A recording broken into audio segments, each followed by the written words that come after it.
funny because obviously I was like any kid. Like I wanted my parents' attention when I was younger. And then when I had this revelation of like, oh, I can be funny, I was like, oh, now I want everyone's. Mm. And then I was 11, I went through this growth spurt and all of a sudden I was getting it. And it felt very titillating and very good and very scary Mm. and very outside of what I understood. I was 11. I didn't understand men's attention. I just Right. knew I was supposed to want it more than anything. I don't think it's like the apple in the Adam and Eve story. It's like the snake.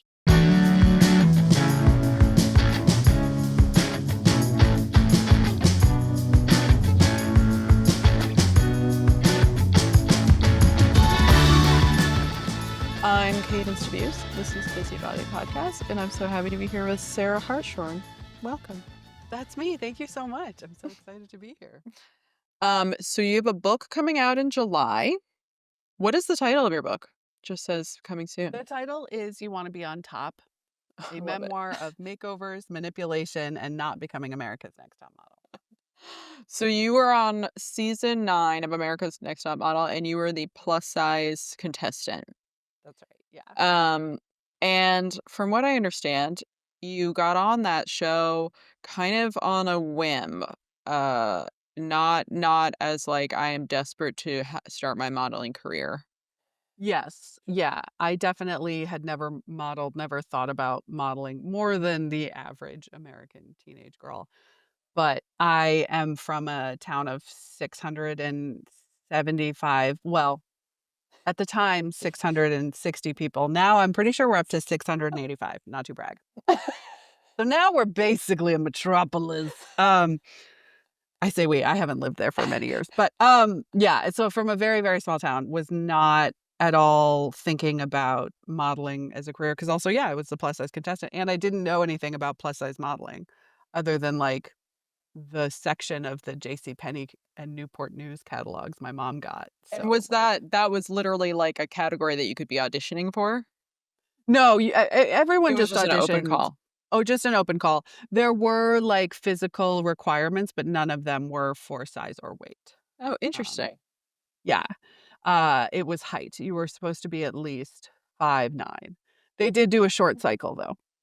Short time. They did. They really. A short queen version. Yeah. Yeah. Um, love a short queen. And I think they were all like 5'8". Yeah, seriously. No, I think some of them were really short, but yeah. But my best friend is 4'6.5", and so like I have a different scale. Right. Yeah. I mean, that's like yeah, that's an actually short person. Yeah, 5'8" is still reaching easily into my kitchen cabinets. exactly. Yeah. But I got talked into it by a friend of mine. I hadn't even really ever watched the show until he introduced me to it when I went to college. I'm from this very small town, and then I went to college in Boston, and my, very first and best friend had grown up on TV. And so he was like, let me introduce you. This is Friends. This is the Power Rangers. This is reality TV. And he actually went on to work in reality TV and I was on it. Oh, So, that's amazing.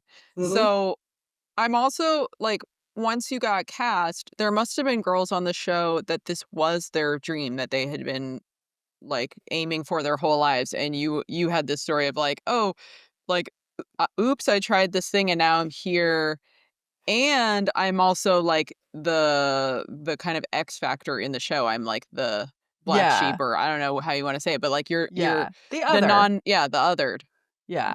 the literally Which othered. is wild because I was a conventionally attractive, thin white woman. Like to be the other was uh, not based on reality and also was Yeah. generated for the show. Um, Explain to us what a plus size model is in the fashion world as opposed to a plus size person. so a plus size model is anything outside of what's called straight size modeling. So when you think of a model and you picture a model, that is what's called a straight size model. And straight size modeling is 00 to size 4. But the ideal sizes are 0 and 2. So if you're talking runway, if you're talking editorial, like which is to say like Vogue, Elle, Vanity Fair, all the like, mainstream magazines, that most of the models that you see, almost all, 99% of the models you see are straight size 0 to 2. If you're a size 00, a lot of times you're considered too small. And if you're a size 4, you'll be considered too big. But like they exist, if that makes sense. And so technically anything above that is straight size. Usually girls who are size 4 to 6 either lose the weight or they do more commercial type stuff where like they can do makeup ads, they can do I mean, there's lots of modeling for them. And then if you are a size 8, 10, 12, 14, 16, 18, 20, 24 or larger, then you are a plus size model. And when I was on the show, I was a size 8, size 8, 10, sometimes 6 because sizes make no sense. But and when I started modeling, on the show, they made this big deal that I was too small to be a plus size model. And then I just wasn't. I signed with an agency and they were like, your size is fine. But the plus size industry has shifted a lot. When I first started, the ideal plus size model was a size 12, 14. And so when I went to set, they would pad me a lot of times. They would pad my boobs and my butt. And the ideal was, I'm sorry, not 12, 14, 14, 16. That was the ideal size.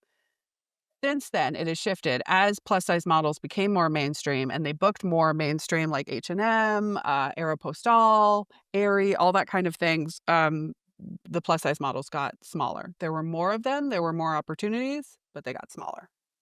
And that's also different from like actual plus sizing because from my understanding, and maybe I'm just totally wrong about this, straight sizes are basically from 0 to like 14, essentially like what you could just get at the Gap, and plus Yeah. sizes are above a 14, which are often more in like quote unquote specialty stores or Yes. Yeah. specifically plus size Yeah. brands. Which is why the plus size models got smaller because, right, like Aerie doesn't have a size 16, so they can't book a size 16 Right. model. It's Right. easier to put a smaller girl in clothes, right? Like it was easier for me to model and have the clothes pinned to me and have my boobs padded than it is to try and force a size 16 girl into a size like 12, 14.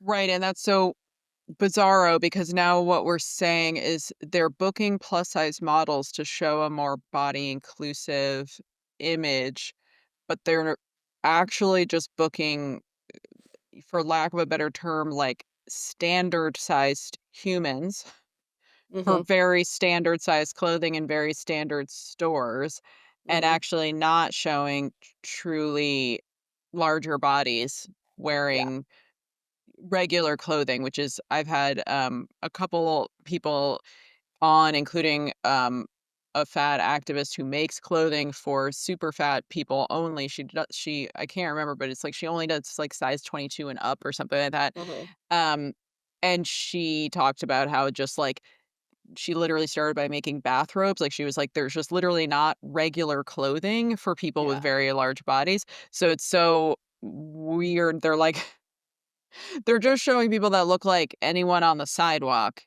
Yeah. in regular clothing and calling that, like, a non-normative body, essentially, and making Yes, very much. Yeah, I mean the average American woman is a size 14, right. which is not available in most clothing stores, which is just crazy. And then meanwhile, I was a size 8, 10, 12. I like got bigger through my career. And so for most of my career, I was a 10, 12, which became the ideal. And I was modeling for stores that didn't carry my size. Like, like Eloquii and Lane Bryant and uh, there's a brand in Germany called, Ulla Popke, I modeled for them a lot, and one time, like, it was a European company, and I shot their tights.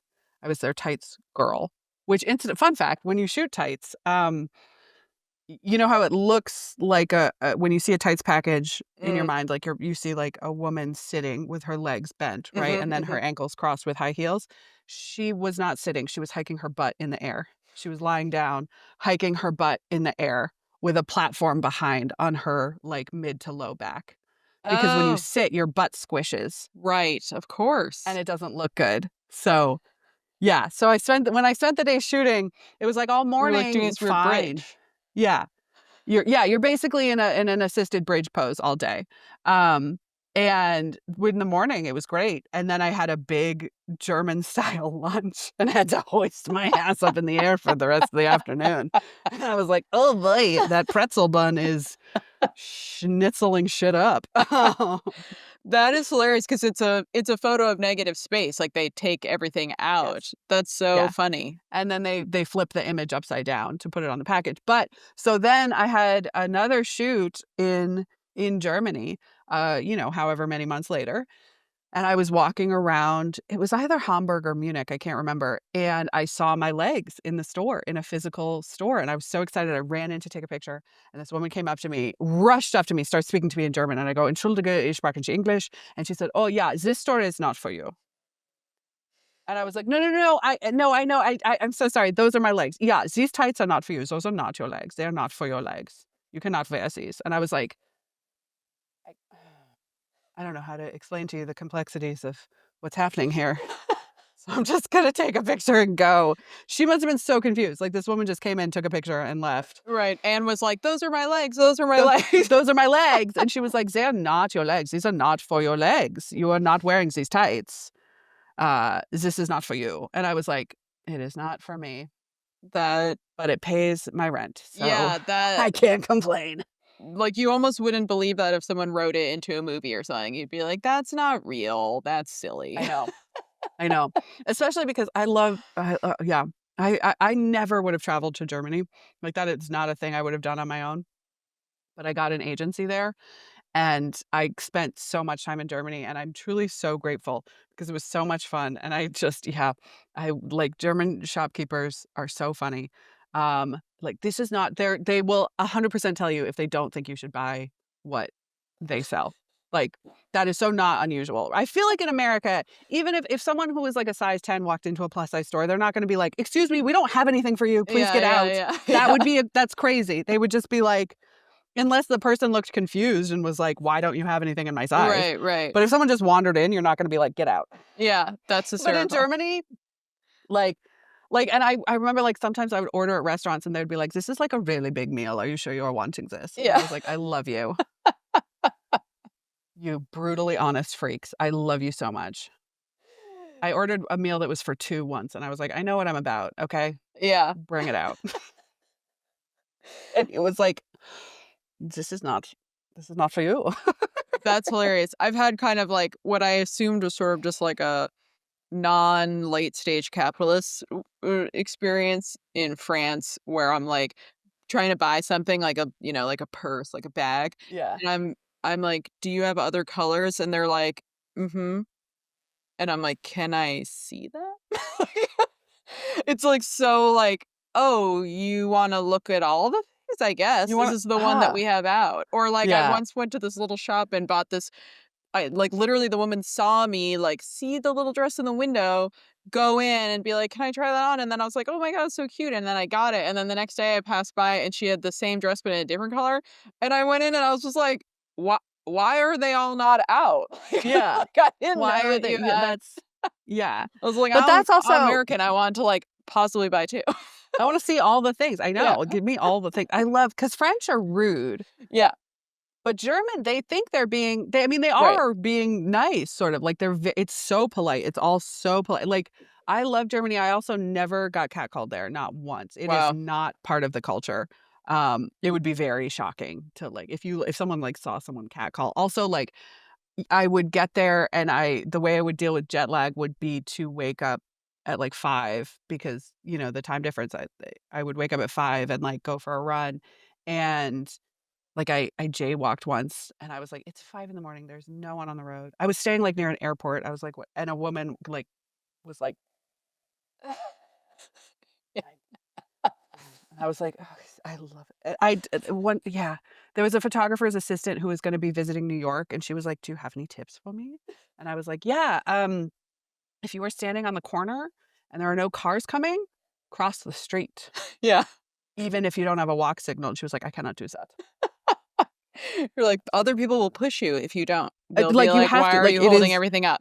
yeah, you go with the flow of traffic, and she's like, "No, I could not do that. Could not possibly." And I was like, "Well, good luck." Um, what was your perception like, there has to be a certain kind of personality that's gonna go to a casting call anyway, like, obviously or maybe you are shy, but, like, you know, for some people that was just like never, never in my life would I go to a big casting call. Never in my life would I agree to be on TV or whatever.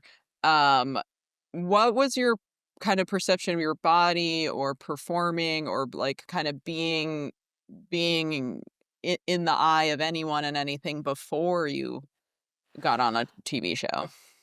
It's interesting you say that because I've been thinking a lot about my relationship to attention recently as I have a almost 3-year-old daughter and, um, kids love attention and they want it all they want pure unfiltered attention all the time, which is great and it's beautiful. But sometimes I do want to talk to my husband every once in a while. He's still around. You How know what I dare. mean? And I'm like, and she really doesn't like it. She doesn't like it when we talk. And so we've taught her that it is okay if she's feeling like because actually my husband and I have this rule where if you want attention, you can just ask for it. You can say, pay attention Yeah, to me. And the yeah. other person has the right to be like, I don't have that capacity right now, but you can always ask. And so we are doing that for her too. She can say, pay attention to me. And it's just gotten me thinking a lot about it. Because when I was a kid, when I was a young kid, I was so painfully shy that I had one friend and I thought that was totally enough. I never felt the urge to make like, she would sometimes make other friends, and I'd be like, "Cool."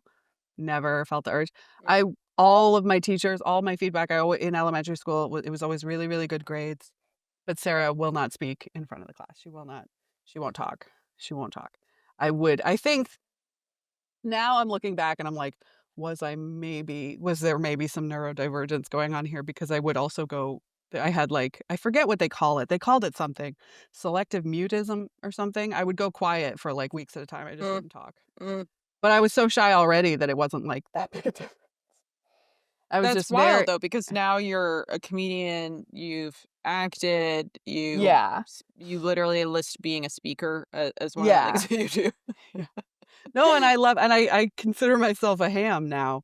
I am still very introverted, but I discovered honestly comedy. I discovered being funny. I still remember in 5th grade we had to write about our weekends Hmm, and then read it aloud to the class. And I dreaded it and I hated it. And then one week I made up some funny story mm, and it was like a color, it was like the Wizard of Oz turning color. It really mm. was like, oh, okay, this is how I can relate to the world and this is how I can talk to people. And so, yeah, then I started doing theater. My mom put me in plays when I was like a young kid to try and get me to like Oh children's my God, theater, same like thing. I was really shy. My mom put me in theater camp. did not work. Yeah, Didn't this is work just until traumatizing. yeah. No, I was I had one line in, oh, what was it called? It was a children's play, I can't remember, I had one to line in Doctor Dolittle. I was customer number 2. you were which? Customer number 2. That's what I remember Oh, my what were you buying? I don't remember, but I think Oh. I had to exclaim something. I really remember this, like, gesture that I made where I was just like, "Oh my god." Oh god. I could not make any gestures, I would not, I was like I remember basically just, like, being like that and, like, counting down on stage, like, it's coming," and then they say that, and then they say that, and then I go, "Oh my god," and then I'm like, "Whew, Yep. that's it." My line was, "Click your pen," and they could barely get me to click my pen. Even in rehearsals, I was terrified, I was, like, shaking my little hand, just "Click your pen," just like a whisper. They could not get me to speak, and it didn't work until this, like, 5th grade moment where suddenly I was like, "Oh, if it's funny, I can do it. I can make this happen." And so then, yeah, I did theater in and high school, and then I liked it, and I wanted to do it, and it became, fun, and yeah, I did funny comedy sketches, and for my senior project, I did stand-up comedy and Mm, cool. made funny sketches, because I went to this, weird hippie high school, town of 600 people, you're gonna have weird in Massachusetts, it's weird schools, you know what I mean? It's tree hugging, it's talking about feelings, Oh, it's yeah, we learned that we're both massholes, so yes, I'm yeah, very we're both familiar. there. Mhm. Yeah, yeah, yeah, yeah, yeah. So, yeah. Um, and, um, it wasn't the Three Rivers School, but that was nearby. Do you know Mhm, what I mean? Like, mhm. yeah, it was, but it w so I, like I did theater, I did comedy, I loved it, and I also did some, like I did some dramatic roles in high school, but, it became this absolute coping mechanism, and then when I was on the show, I think something clicked in me, and it was just so surreal, and it was so Mm, unlike anything I'd ever experienced that I absolutely reverted back to the child who wouldn't talk, and for the first, like, couple weeks, I like, couldn't even if, like, the cameras would be on me, and I would be, like, frozen almost. mm. Until I started to warm up and I started to be like, "All right, Sarah, like, you wanted to do this, like, you do have a personality. It's in there. You're just frozen," like, and it started to come out, and I got a little more comfortable around the girls but, um, for the first few episodes, I felt like a child. Yeah, I would imagine it's so overwhelming and yeah, surreal, Yeah. bizarre. You're so young doing it. You're with a bunch of strangers. You are in an experience that you've never been in before of literally just like being on a, production set, blah, blah, blah, all these things. Yeah, on a cruise ship. The first episode was on a cruise ship, also worth mentioning. And I kept trying, I kept having these moments where I would, like, connect with someone, and I'd be like, "Okay." I started to sort of feel like this sh like, the show self was different from who I really was. Like, and I kept sort of I got this sort of idea in my mind where I was like, "I miss my old self, like, this show self isn't right," like and I would have these moments where I'd feel comfortable, and I'd be like, "Oh, there she is. She's coming back. Okay. It's the real me is coming out." But because yeah, I just don't think since I was a child, I'd never had so few things around me that even looked familiar, right? I'd never been on a cruise ship. Right. I'd never seen a production team. I remember, at when we were filming the first episode, the very first challenge that we did on the cruise ship, we had to do a runway walk in life jackets and try and make them look chic. And and An m impossible task. obviously, and Miss J was like, "You've all seen models walking the runway," and I had this moment where I was like, "I haven't. Oh, I never amazing. have. I've read magazines, but I've never seen the only people I've ever seen walking a runway were the one cycle of Top Model that I'd watched before going on." And I was like, "Oh, no." And it was the first time where I was like, "Oh, man, they picked me because I'm this naive country girl," and it is suddenly dawning on me that that actually is a bad thing. Like, I was like, "Oh my god, I don't know anything." Were you aware of the amount of manipulation that happens in reality TV? Like, was that apparent that like it's also something just that I've always wondered for as a viewer. I used to watch The Bachelor with my sister and there's so much cutting, there's so much editing, there's so much, time change that people are seeing like from one moment to the next. And we would wonder out loud, we'd be like, oh my God, they're like having them drink wine like all day. It's like so obvious that they're like wasted, Yeah. which obviously creates drama. And like, were you on the other side, especially because you were so young and the show, as a lot of reality TV does, has this big kind of prize at the end.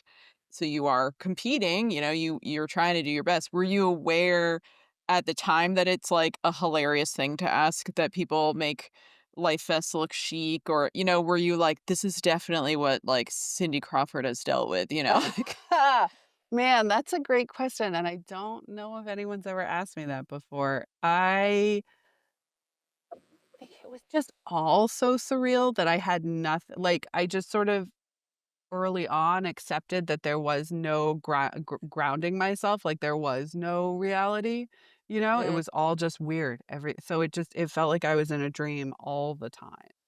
I never and part of that is on purpose. We never knew what time it was, we never knew what day it was, we never knew what was gonna happen next, they never told us, like, the audition process is there was the first open call, which was 10,000 girls tried out in Boston, and girls also sent in videos, and it's this huge sort of submission process, and then the next day there was a callback, and then months later, we found out that we would be flown out to shoot the first episode, and we were flown to Puerto Rico, and then, we spent, I think, 2 or 3 days in a hotel where we never knew like, where we were going, and we were kept in groups of 2 or 3. I still don't know how many girls they flew to Puerto Rico because we were never all together.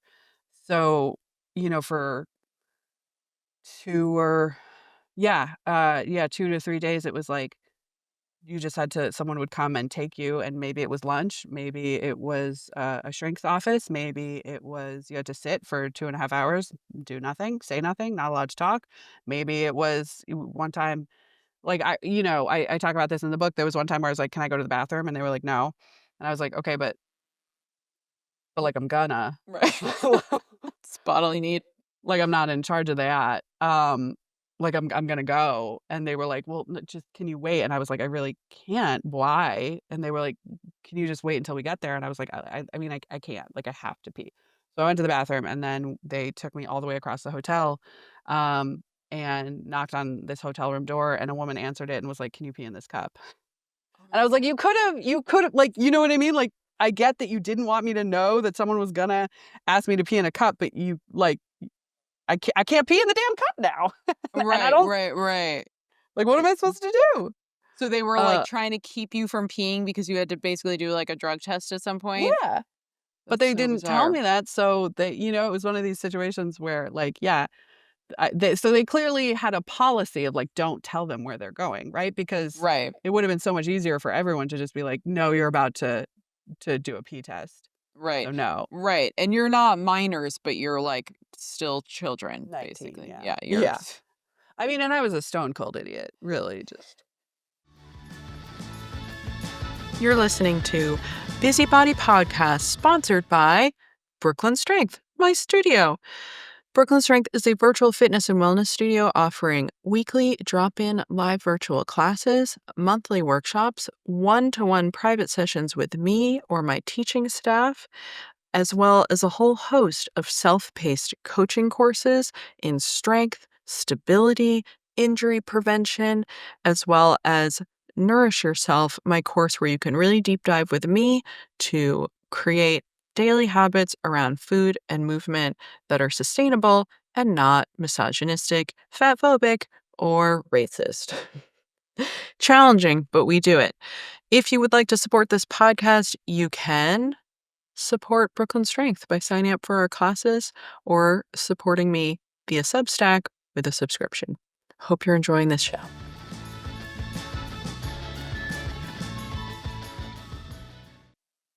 Yeah, like what kept you going through that process? I feel like I wonder if there were any girls that left in that moment who were just like, "This is super weird. I don't like this. I thought this was going to be glamorous and fun, and I'm yeah. freaked out."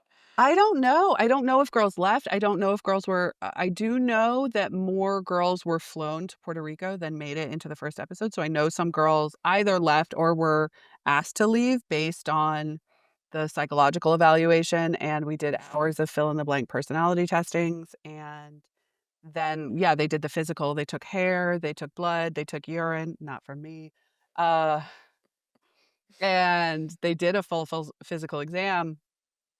So something, and we also there was one point where we actually did get to talk, and I remember I was like, "Oh my god, we're talking." It was so exciting to be able to, like, talk to the girls. And and they were all sort of some of them were like, "I think I have ecstasy in my system. Like, I think I might have mushrooms. Like, what do we do?" And we were trying to figure out because a lot of those girls made it, right? Like, it clearly Yeah, wasn't they weren't looking for teetotaling, and, interesting. um so we were like, "What could get you eliminated, right, if Yeah. it's not X, Y, or Z?" Um, One girl was like, "Oh, yeah, I think I did cocaine." She made it on, so, like, Wow. I don't know what they were looking for, but some girls did not meet the criteria and were sent home. Maybe it was all psychological, but, um, we also thought we were like, "I bet if it was something really addictive, they wouldn't want you to go into, like, withdrawal on Right. the Sure. show." Sure. Yeah. So, Fingers crossed. uh yeah. But it was also, like, it was one of those things where every few days we would get, like, a glimmer of what was to come in this, like, And promised land. that would keep you invested. Yeah, and I mean, also, like, they used a lot of tactics that honestly, cult leaders use, which I'm not saying that glibly or that's not a figure of speech. Like, I read the book Cultish by Amanda Montell, and I was like, "Oh, no, that's familiar." That's really, really familiar. Because I mean, for that first episode, the process of shooting that from the time that we landed in Puerto Rico, did all the health tests, and then were taken blindfolded on a bus to a parking lot and brought onto a cruise ship. That whole process was, I think, almost 2 weeks. It was the length of spring break, and it felt so much longer because, like I said, we never knew what time it was, we never knew what day it was, we didn't know when the ship was docking because we were kept in windowless rooms for almost all of it, except for meals. Like, we loved meals because the dining room had windows, and it was truly, like, that was That's different than the amazing. rest of our days, and so, yeah, and the only way to get outside was if you smoked cigarettes. Um, so we would, like, take smoke breaks and just be like, "Okay, seems to be afternoon."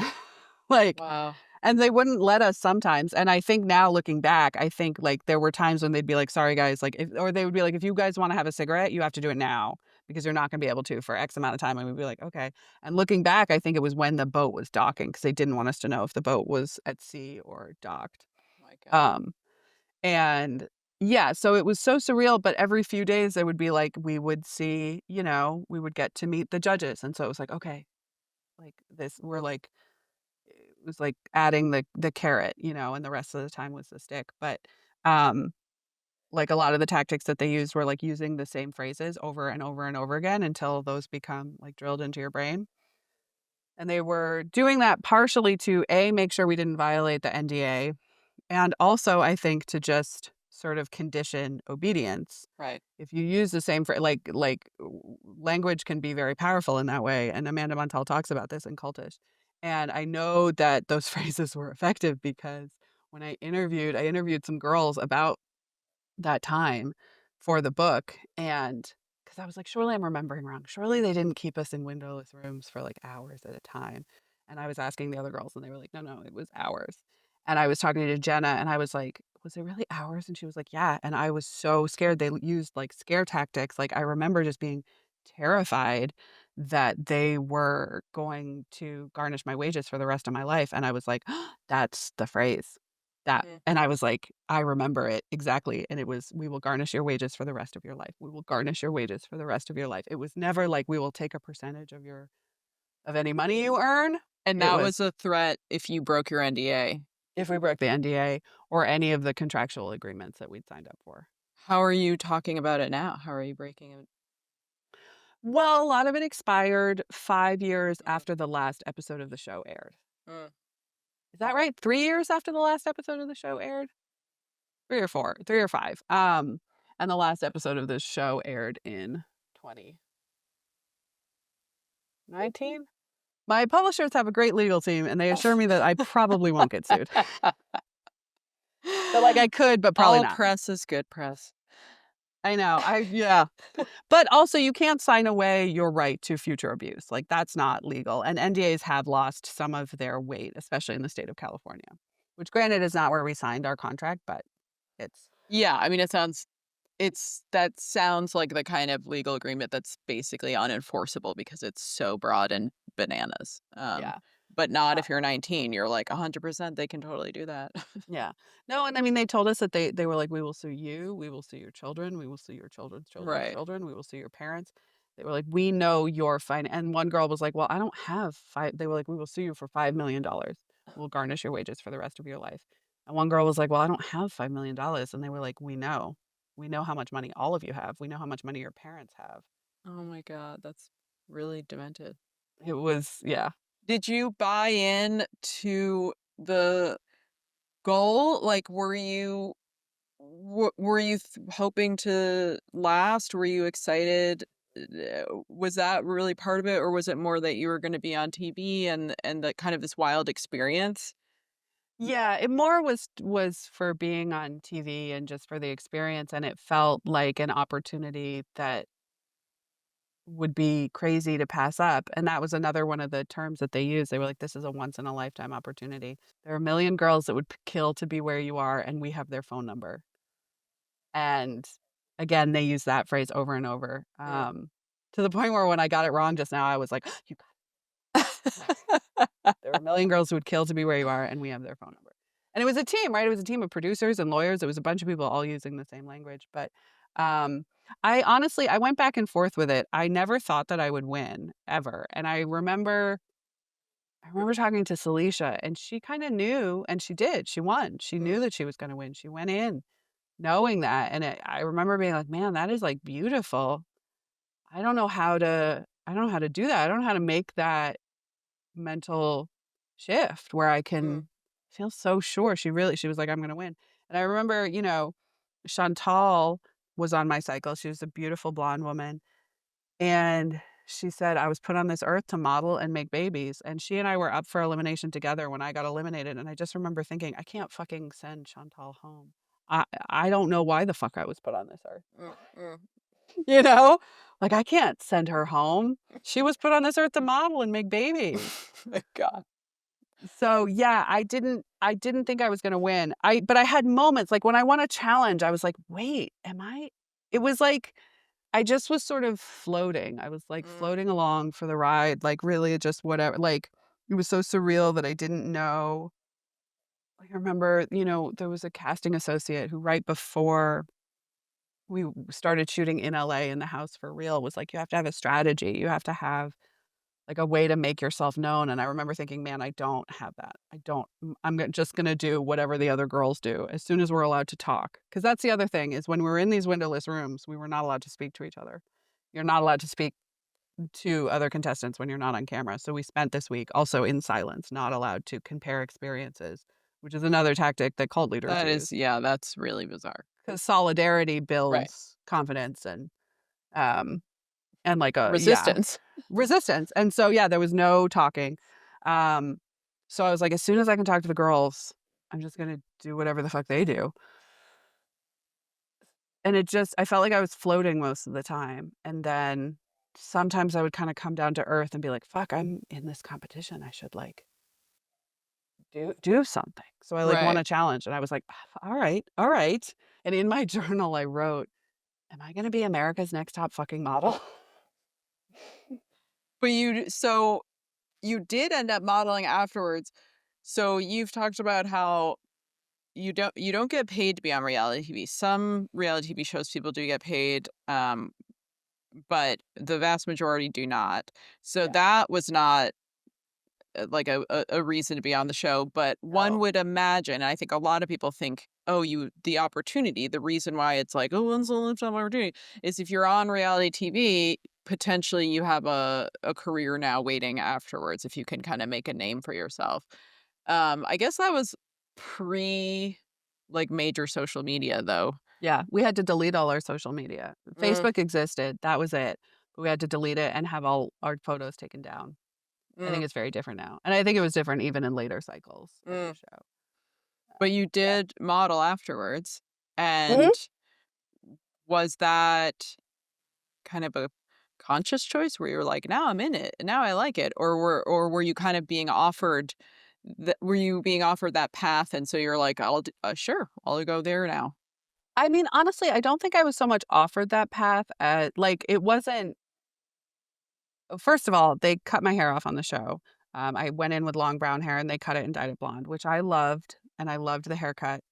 At the time, it was the Rihanna cut. It has since been pointed out they absolutely gave me the Karen cut. 100%. If you Google Karen haircut, that is what, and I'm very grateful to the TikTok people who pointed that out to me and That's so also funny. sincerely bummed. I really liked it. I did. I can't lie. But so I had short hair and I was a plus size contestant and I was gonna be a plus size model. So I went to agencies and they were all like, "Come back when your hair is long. We can't have a Mm. plus size model with short hair." And what Um, year was that? 2008. Wow, so that's, like, so early on. We're not even in the body positivity movement, so this No. is just, like, the way early days of plus size modeling. Yeah. I mean, Uh there were plus size modeling was catalog modeling. There were mm, 2 that had ever, like, walked on runways or booked campaigns that were more mainstream, and it was M and Sophie Dahl. mm. That's Pretty sure. fascinating. So you kind of couldn't have an edgy look, basically. You had to Yeah. have this really, like, wholesome, cutesy, it almost sounds like not sexy too, like, just really, Yeah, like, hyper femme, yeah. yeah, pretty Um, non-threatening. bouncy, big bouncy curly hair. Occasionally we could be sexy. And as the industry became more mainstream, they would do like I remember the first Italian Vogue shoot that had plus size models. And for a while, every time any high fashion publication had plus size models, they posed them with food, and it used to piss me off to no end Mm, because it was like, mm. no, we know. We understand what made them different.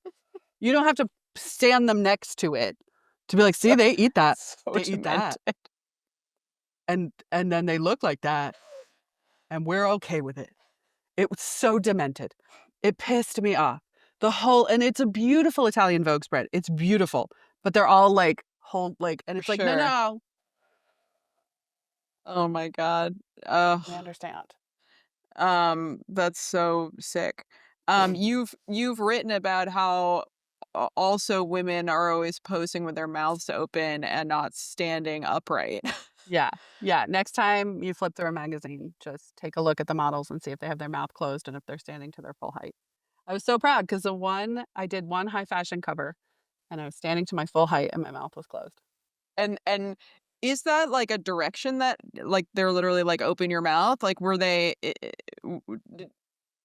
I mean, yeah, photographers will tell you, like, open your mouth a yeah. little, not that much. I mean, photographers, it depends on the photographer. And that's Sometimes different for male models. Male models have their mouths closed. that's a great question. Wait a minute. Let's see. I mean, I know Um, not always. Obviously, an open mouth is like more enticing. It's sexualized, yeah. but I think they certainly, do. I think they do. I think now that I'm thinking about, like, the male models, only worked with them a few times. But yeah, I think they get to close their mouth a lot more. They're supposed to look stern, you know what I mean? It's like, right? Yeah, I was about to say there's like that. That's the male model face is this kind of like slightly glaring. yeah. They Um, certainly don't have to look younger and smaller, right. and that's always the goal. Which is wild um, because then why you want us to be tall? What's the right, point if you're gonna have us hunched? No. right. What? So, how did your perception of your own body change, evolve, m- grow, being like professionally objectified from 19 onward? But then also like that, so is every woman, but you were Right. doing it really intentionally or like very consciously. Like Yeah. people are literally looking at you, they're measuring you, they're putting lights around you, they're saying turn this way, turn that way, this is your Yeah. better angle, blah blah. Whereas most women are doing that kind of by osmosis, like realizing like, oh, I look better, Yeah. quote unquote, I look better when I'm like this, or I'm gonna wear these kind of clothes. I mean, on and on, you hear people going, "Oh, I could never wear a skirt like that because my legs are like this," or "I'm too short for this," blah, blah, blah, blah. Mhm. We all have these things that we say about ourselves, but you're, like, literally in a space where people are like, "Oh, you can't wear that because XYZ. You have to wear this because of XYZ." Yeah. Yeah, and also, I mean, down to incredibly minute details, like people saying like, "Oh, one of your ears is higher than the other." And it's like, "I didn't, but I will forever now." Thank you. Yeah, yeah. Um, Really useful it information. yeah, thank you so much, casting director that I don't know. For planting a thought that will just be there until I die. That's cool. No big deal. But I mean, yeah, I guess I started being professionally objectified when I was 19 and had been recreationally objectified since I was 11, Right. maybe sooner, but I just didn't, I started being aware of it when I was 11 and I went through puberty early and I had a growth spurt in all directions. And I all of a sudden found that I was getting attention, and it was about a year after I had discovered that I liked being funny and I liked attention? And it's funny because obviously I was like any kid, like I wanted my parents' attention when I was younger. And then when I had this revelation of like, oh, I can be funny, I was like, oh, now I want everyone's. Mm, And then I was 11, I went through this growth spurt, and all of a sudden I was getting it. And it felt very titillating and very good and very scary mm, and very outside of what I understood. I was 11. I didn't understand men's attention. I just right. knew I was supposed to want it more than anything.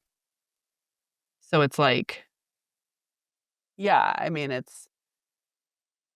I don't think it's like the apple in the Adam and Eve story. It's like the snake, you know? Mhm, Like mhm, totally. No, that's a great analogy because that I think is always the strange thing about essentially we're talking about like white male gaze and being a moth towards that flame and you can't control the powers that be and you can yeah, trick yourself into thinking you're in control of it because you're engaging with it on somewhat yeah, of a uh intentional level or like, where you're like, "I'm choosing to do this."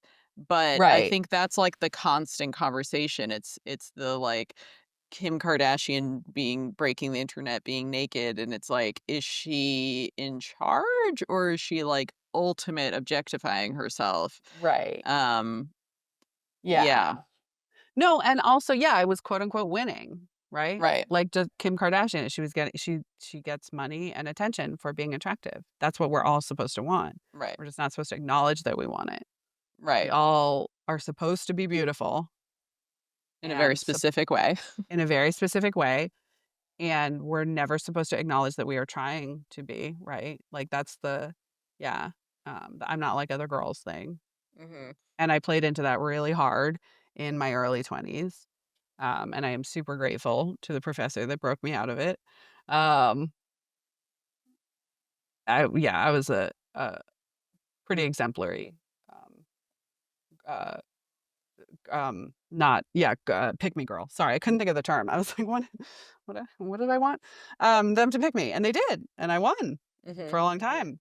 Um, and yeah, I mean, my sense of, I think the way I look at it is like I sort of like I think about like body image and sense of self. They're very connected, but I'm separating them for the purpose of explaining that like um I definitely already had a lot of body image issues going into the show, Mhm.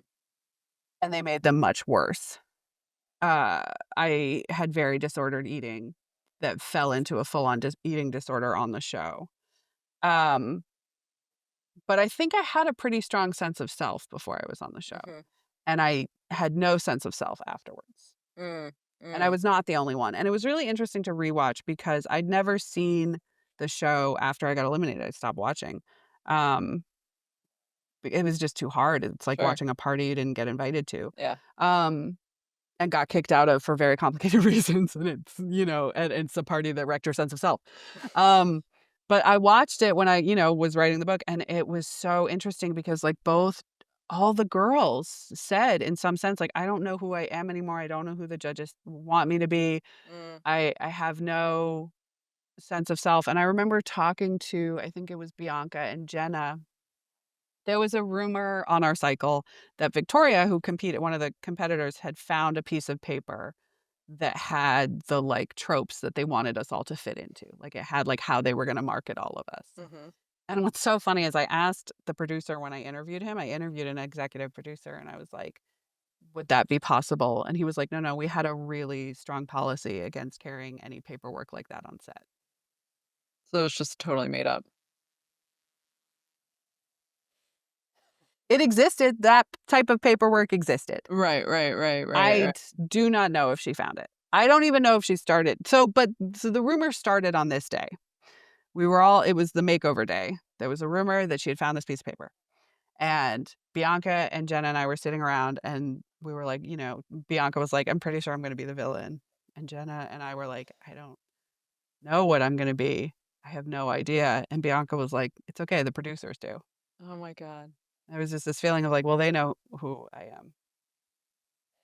It's really fascinating because it's kind of like the experience is this, like, extremified version of, like, the lifetime of being a woman, sort of, in the worst way, like, I hope that's not a person's experience, but I think it is for a lot of women, especially women older than us, like, I think, whether it's a grandmother or even just, like, our parents' generation, you know, I've had clients who are 80 years old when I say, "What do you wanna work on this week?" They're like, "Oh, always my abs." And I'm like, "Sweetheart, you had kids, like, literally 50 years ago, and you're 80?"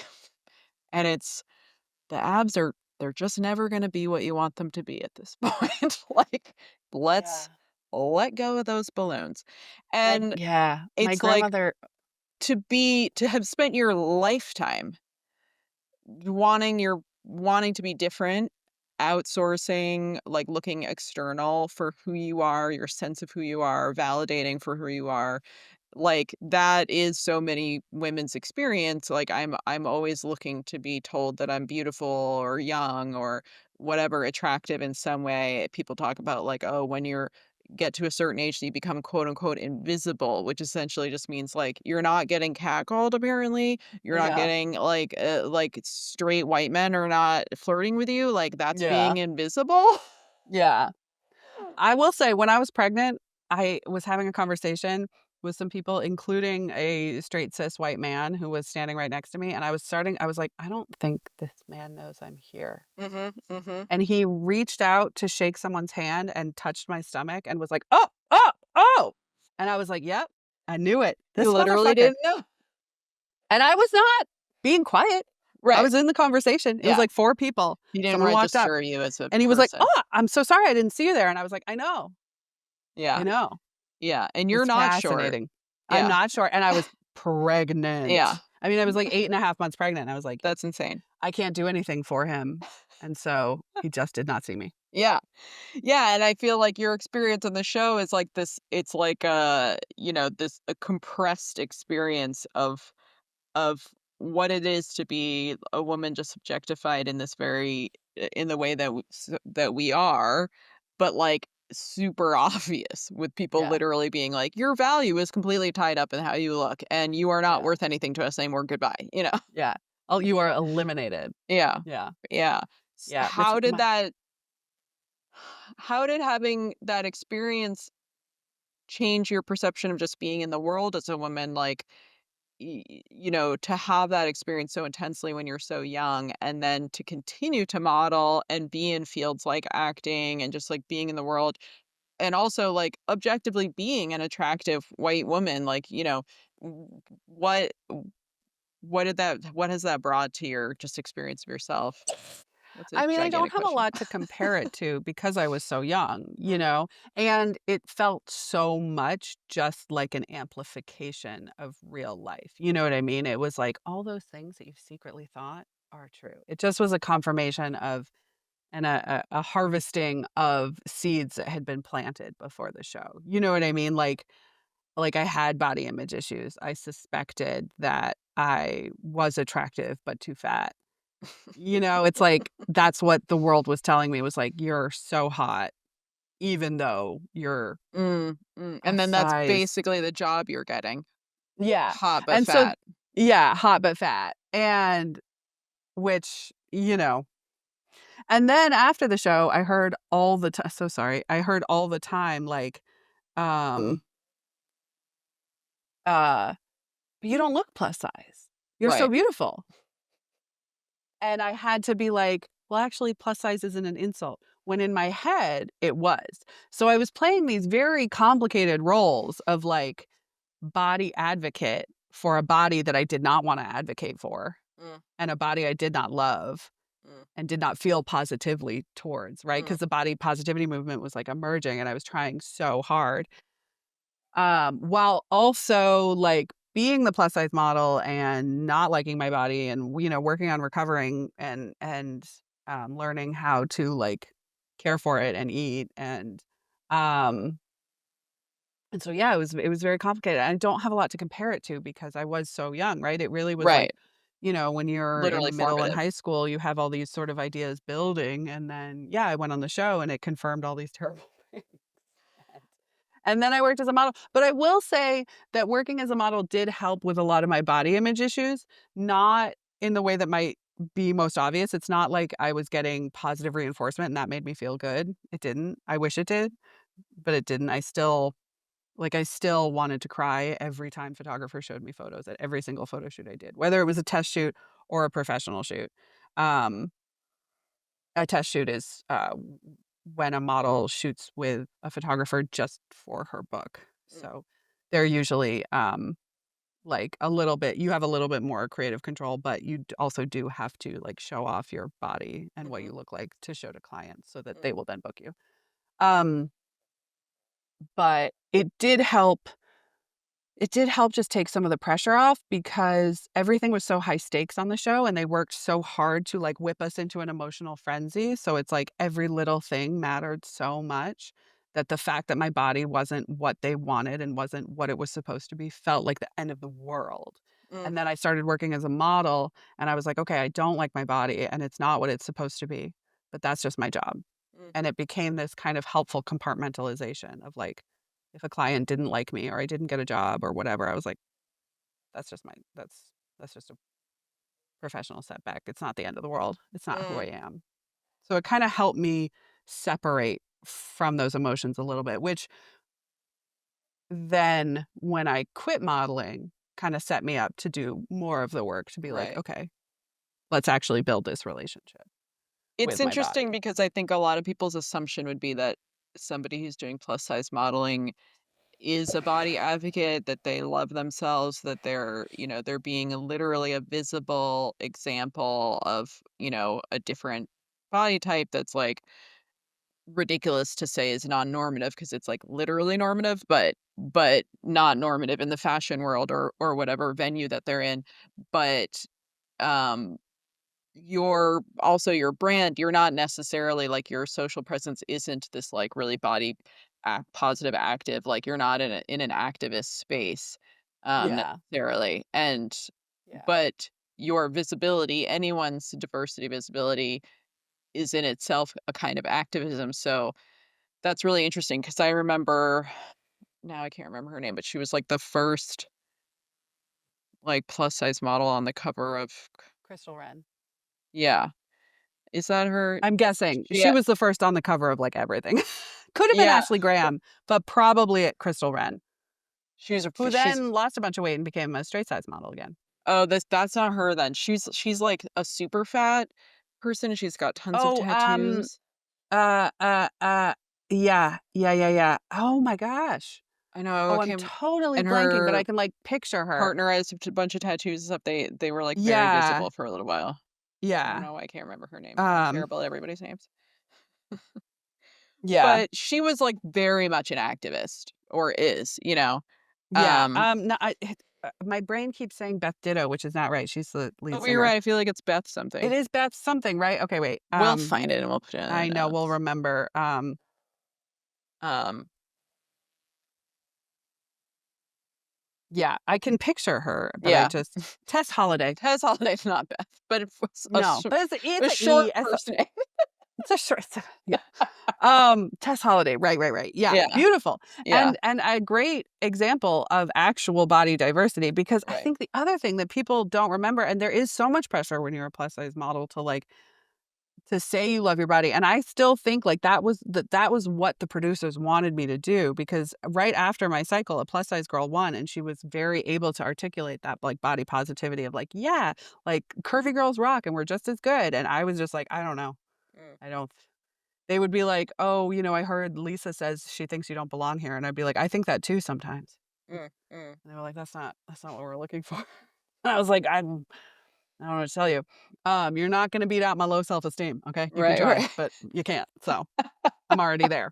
You can't say anything I haven't thought.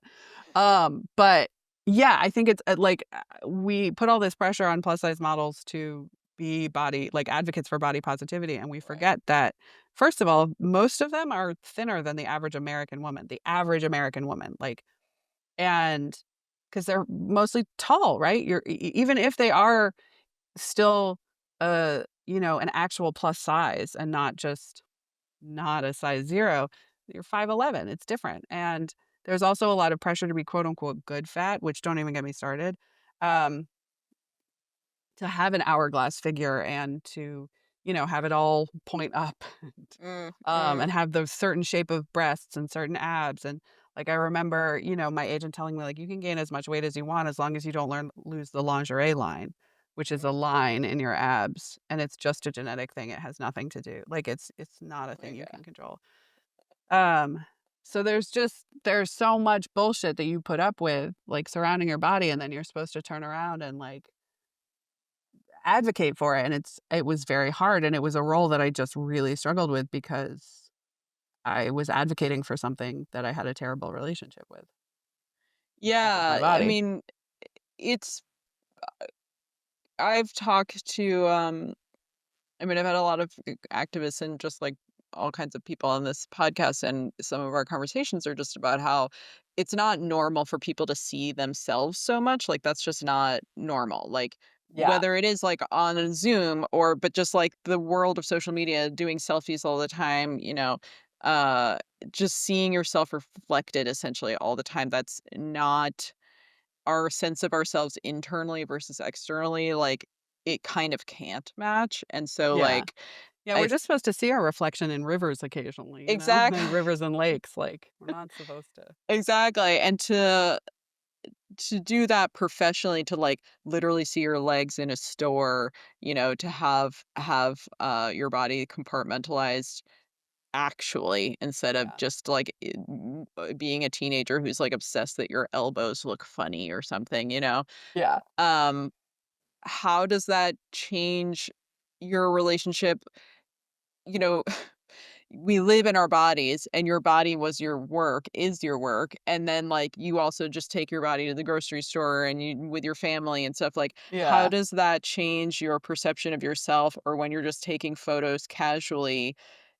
It must be Yeah. hard to kind of separate, because it's like you have a professional skill at being in your body, Yeah. which is like, in some ways, I'm almost jealous, right? I feel like I'm actually really not photogenic. Like, literally, my partner has a bookmark that he uses that's this hilarious photo of me where I look like a Muppet, basically. Like, my face is like doing all these things.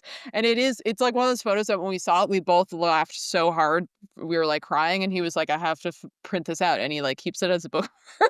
That's so cute. I love that though. To be loved is to be seen. To Exactly. be seen is to But be loved. That's beautiful. I'm really known for, like, taking that photo where, like, Yeah. everyone looks somewhat normal, and then I'm like, "What was I doing in that photo? Like, why am I like, whoa?" See, but I think that's beautiful. I think those are probably beautiful moments to capture. And like, man, it's funny. Like, I, I mentioned how like modeling helped me compartmentalize from my body, in sort of positive ways, in mixed ways. Like, it was nice to be able to see my body as my job and just sort of like detach from that like Yeah. incredible gnawing sense of like it's a moral failing if you don't look like you're supposed to. However, then when I quote unquote retired from modeling, I was 27. I was still young, like, and all of a sudden it was like, what am I going to exercise for me? For who? Like, for just to feel good? Gross. Absolutely not. Like I didn't know how to eat. Like I didn't know. It was Yeah. like, what do I do? And I was certainly so far from anything like intuitive. Like if I didn't know how not to be on a diet. I had done so much work to like not be in a just like really crazy dangerous Right. eating disorder, but I still didn't know how to feed my body based on hunger cues. I Right. still struggle. Like if you ignore them for long enough, it becomes really hard to listen to them. So it was very much time. And then also, I got married when I was 26 and like I had this sort of come to Jesus moment where I was like obsessing about how I looked fat on my wedding day. And I was like, okay, that is wasteful. That was wasteful of me to have done that. Even 1 second, like that was a beautiful day. And so that's when I was like, all right, I'm going to try to actually be body positive. Mm, Like I've been pretending to be long. I'm gonna try it. And I failed because it was hard because it's still obsessing about how you look. It's still being like, well, I'm so hot. You're still fighting against these incredibly oppressive systems that have been mhm, pushing you for years. So what's the thing that has worked has been not thinking about it and not caring about it. And like there have been different milestones over the years since I quote unquote retired, but they're all sort of working towards this goal of not giving a shit about how I mm, look, which, you know, like when I had my daughter, I decided that I wouldn't criticize how I look out loud ever. mhm. Um, and it was a lot of work, and I felt like it's like, when guys talk about when they're trying not to come, it's like I had to do that. It's like you look at a photo and instantly your mind is flooded with, oh, that you instantly pick your entire body apart. Like, every photo that I get, I could immediately list 100 things. I could talk forever about Mhm. any photo, about the things I don't like. And that's crazy. That's a crazy amount of energy, to try and, like, redirect. But so it's like I look at a photo and I think, "Aha, that is a photo of me." And then I think, "Pineapple, Right. baseball, insects, your mom." Yeah. Like, just sort of, like, get my brain to not think Yeah. the thing. And it's like it's hard, but it's been great. And it's like it's funny you mentioned Zoom meetings, like, I don't actually look at myself in Zoom meetings Yeah, I anymore. don't either. Yeah, and it's nice. And yeah, and I used to, man, in That COVID. is really interesting. I feel like for my own mental health, because I do social media, because literally my business, I record workouts that I am Mhm, doing. mhm. Um, it's so much. It's like exposure therapy. Like, Yeah, there are times where I would, like, be going through the catalog of things that are in our archive, and I'm like, "Oh, I can literally see my menstrual cycle. I can just, like, see myself expanding and contracting, like, over yeah. you know? And Which I'm is in like some ways beautiful, and also we're right. not supposed to see Right, exactly, it. and I'm, like, thinking to myself, "Well, I see this, and, no one else does, and if they do, they're hopefully being like, 'Oh, that's nice. My body looks like that too,'" you know? Yeah, And also just, like, seeing yourself so often, and I experience this also. I went to school. I'm a dancer, and you're literally in front of mirrors all day, every day, yeah. and it's like, either you're gonna hate yourself or you're gonna be like, "Hey, there I am, do, do, Mhm. do," like, "Oh, Yeah, let me tuck my shirt in." Like, that's, yeah. like, as far as it goes, and I think I had a moment at some point in school where I was like, "Well, either I just stare at myself in the mirror and just, like, hate on myself, or I just move on." Like Yeah. I think people think I get it. People think that if you hate yourself, you have to go to the opposite and you have to love yourself. yeah, And yes, you should love yourself, yeah. who you are, and you should love your body. That doesn't mean that you have to just shift all that energy into some huge opposing, because that's still too much fucking energy, man. Like, But that's I still think too much. So neutral has just been so nice because it also frees up my brain to do other shit. Like, that's for what's real. been amazing is I'm like, oh my God, I Well, could I have think learned a language. you're articulating, because we're always under patriarchy, and it's especially, like, white male patriarchy. Loving yourself often, I think, gets misconstrued into find yourself attractive under that structure. So Yeah. be like, "I'm hot even though I don't fit this thing, but, like, look, my boobs look good in this thing," or something, or, like, Mm-hmm. whatever it is, like, "My thighs still look cute in these shorts even though they're not skinny." And it's like, it doesn't ha I don't have to be sexy for that gaze, like, that's Yeah. the actual freedom. I can Yeah. say that I look hot or I'm beautiful for a different whatever that looks like. That's like, I'm still like, I literally look to the queer community to be like, how are women dressing and seeing themselves if they aren't looking at male gaze as a Yeah. heterosexual woman? Because, like, sometimes the body neutrality thing hits me a little bit, like, detached, where I wanna be like, I still wanna, like, celebrate myself, but how do I do that without falling into, "Does my butt look good in these jeans?" kind of a thing. And maybe that's why neutrality is so nice for me because maybe I just got my fill of For celebration. sure. I was like, For I'm done. sure. I'm good. I got enough for now. I mean, who knows? Yeah. Maybe I'll feel differently down the line. But then also the thing is like, I realized I was like, oh, I don't need to find myself attractive because actually I don't feel the need to be attractive because why would I? Like, it used to be that if a man was attracted to me and I was not attracted to him, then that's something I have to deal with. I don't want to Mhm. deal with that shit. Mhm. Like, it certainly isn't something that I wanna strive for, like. Yeah, it's so interesting because you're just really making me think about how, like, body positive or, like, loving yourself, it is still really, like, couched in terms of, like, attractiveness, and it Yeah, falls into that, like, good fat category and, like, all yeah, this stuff. It's still from this idea of, like, it's kind of consumerist. It's like, I have yeah, to be, uh, consumable in some way. I can't exactly, and it just also exist. yeah, and as a bonus, it makes men so mad if you don't, like, You don't play the game. so mad. Yeah, because they're like, "No, no, no, be want me to want you." And it's like, "No, Yeah. I truly," and, like, I remember I was talking to a male comedian, and he was like, "Well, it's just, that's just, like, not very attractive." And I was like, why do women have to be attractive to you? Yeah. If you see a man, do you have that same reaction? Do you think we have that same reaction when we see a man if we're straight? Like, and also, like, yeah, queer people, like, don't that's not built in, right? Right, Like, right. Yeah. not that not that queer people don't participate in the systems and X, Y, and Z, but, like, it's not built in. Right. Right. Uh, That's fascinating. I mean, it's like you've taken this, like, to retire from modeling when you're 27 and to be under 30 and looking back on, like, how treated your body, how other people have treated your body, to kind of have this moment at your wedding at 26 and being like, wait, I'm going to try actual body positivity. I mean, so many people come to that when they're like 50, yeah. and, like, Yeah. in a way, because it seems to me almost because you had this, like, really heightened experience of being objectified, you kind of, like, tumbled out of it, like, a little like, earlier, decades earlier, Yeah. where you were like, "Wait a minute, I Yeah. you know, I literally had my body, my image, like, blown up on, advertising. I've seen myself on TV, like, I Yeah. know what the end goal is, I've been there, Yeah. and And it's not worth this."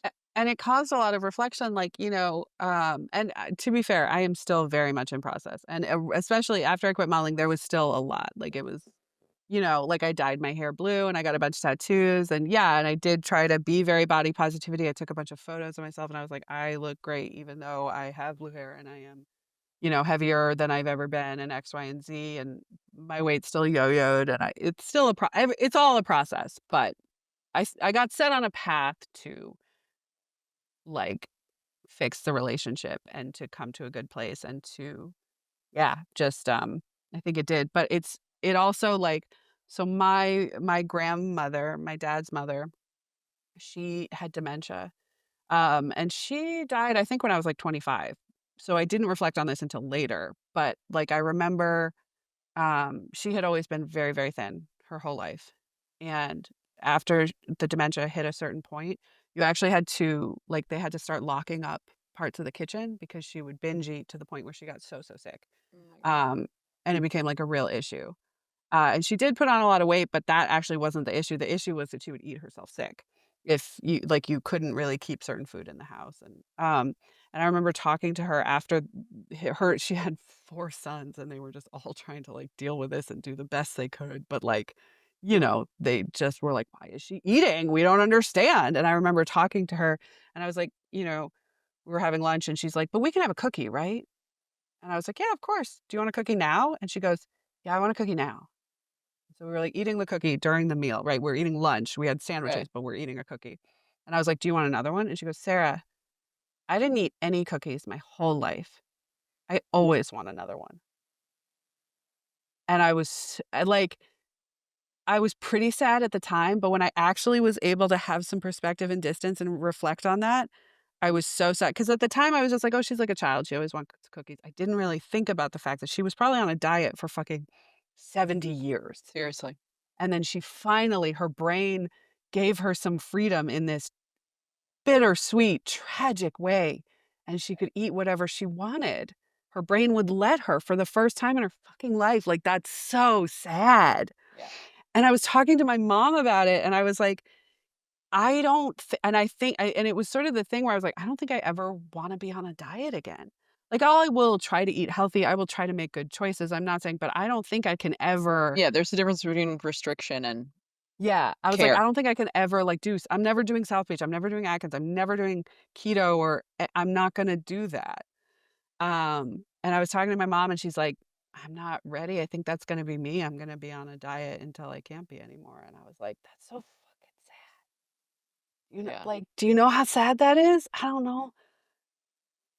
Uh, and it was such a gut punch once I was able to have the distance to, like, see that moment for what it was. And I was so sad that I didn't get it at the time, you know what I mean? I was like, "It was right Totally, there! It was totally. right there," but I couldn't see it, I just was like, "Well, she's like a child now, so she just wants to eat cookies." Yeah, I'm so well, yeah. you got it, And Yeah. and yeah, I mean, I think she was on a diet for 70 years. Yeah. I've talked to people who've been on diets for 70 Yeah. years. And I think it's much more common than we think, and I think that, like, so many women essentially live the America's Next Top Model life their whole life, Yeah. They're their own trying not to get tyro. eliminated, trying to win at being the skinniest, basically. Mhm. And there is always this idea that, like, if I can somehow reach that, I will get the millions of dollars and the fame and the love. And, Mhm. like, you experienced what it is like to get to, like, win, even though you didn't win America's Next Top Model, but you won, like, the attention and, people saying that I'm so beautiful, and you're like, "Guess what? It's not worth that effort." Like, it's not Yeah. worth the self-harm. Yeah. So, thank you for sharing that message. Yeah. Yeah. Anytime. Um, anytime compulsively. People are like, "Oh, man, you were so personal in your book, like, you shared so much, like, that's so crazy," and I'm like, "Yeah, definitely, it was just the book. I'm not a compulsive oversharer all the time." Or 'cause it was gonna come out, you know what I mean? It was whether it's my mouth or the computer and tippity tapping, it's coming out. Well, I think we'll all be the better for it. Thank you. Thank you so much for being on. It was a pleasure. Thanks for having And me. good luck with the book. I'm excited about it. Thank you, me What comes too. next. I'm Cadence Debuse. That was Busybody Podcast. I'm the founder and owner of Brooklyn Strength Studios. You can find me on Instagram at Brooklyn Strength. You can find out more about my offerings on my website, brooklynstrength.com. I hope you'll subscribe to my Substack, After Class. All is in the show notes. Please rate, review, and subscribe. Please share with your friends so that more people listen to this podcast. I love these conversations, and I hope more people can hear them. My music is by Rob Byrne, performed by the Wild Yaks. My podcast is produced by Brad at Train Sound Studios, and my illustrations are by Jackie Mendez and Azul Trejo, and edited by myself. Thank you so much.